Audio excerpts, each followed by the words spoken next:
Հոգեբանական ճնշումներ եւ այլ մեթոդներ կիրառելով Բաքուն շարունակում է Հայաստանի դեմ ցուցմունքներ կորզել Արցախի պատանդարված ռազմաքաղաքական ղեկավարներից։ Ցուցմունք է տվել Արցախի երկրորդ նախագահ Արկադի Ղուկասյանը։ Ըստ ադրբեջանական պետական լրատվամիջոցի Ղուկասյանն իբր հայտարարել է, որ երբեք չի հավատացել Մեծ Հայաստանի գաղափարախոսությանն ու ապրում է իրական կյանքով։ Բաքվի քաղաքական բեմադրությունը հրապարակող լրատվամիջոցի հաղորդմամբ Ղուկասյանը տվել է Հայաստանի երկրորդ նախագահի անունը, իբրև Լեռնային Ղարաբաղի այսպես կոչված հանցավոր խմբի ղեկավար։ Բաքուն հանցավոր խումբ է ներկայացնում կոտորածներից ու ցեղասպանությունից փրկվելու համար ինքնապաշտպանական մարտերը կազմակերպած ու դրանց մասնակցած հայկական կամավորական ջոկատներին։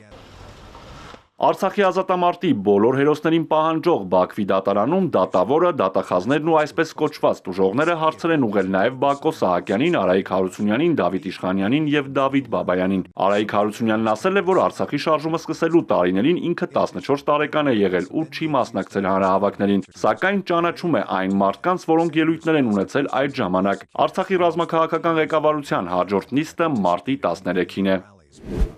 22 օր հացադուլի մեջ գտնվող Ռուբեն Վարդանյանի առանձնացված գործով նիստից մանրամասներ դեռ չկան։ Ադրբեջանական լրատվամիջոցների հրապարակումներում Արցախի նախկին պետնախարարը հյուծված տեսք ունի։ Դատական ֆարսի շրջանակում Վարդանյանի դեմ ցուցմունք է տվել իբր Ղարաբաղում բնակվող հայ վկան։ Ըստ ադրբեջանական լրատվամիջոցի նա ասել է, թե իբր Վարդանյանը Ղարաբաղում մինչև 45-ից 50 տարեկան մարդկանցից ստեղծել է վարձկան ջոկատներ եւ զինվորական պատրաստություն անցնելու համար նրանց տվել է $700-ից $2000։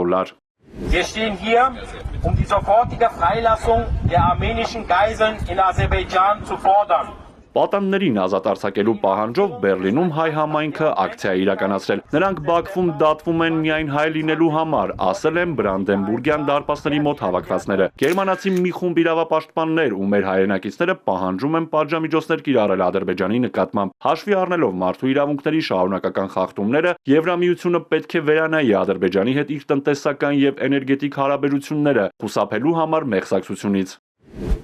Բաքվում ապօրինաբար պահվող հայ գերիների հարցը նաև Ստրասբուրգում Եվրոպական խորհրդարանի մարտի 12-ի լիագումար նիստի օրակարգում է։ Քննարկումը տեղի կունենա մարդու իրավունքների, ժողովրդավարության եւ օրենքի գերակայության խախտման դեպքերի վերաբերյալ դեբատների շրջանակում։ Եվրախորհրդականները նաև քվեարկությամբ կընդունեն բանաձև։ Արթուր Հակոբյան, Էպիկենտրոն։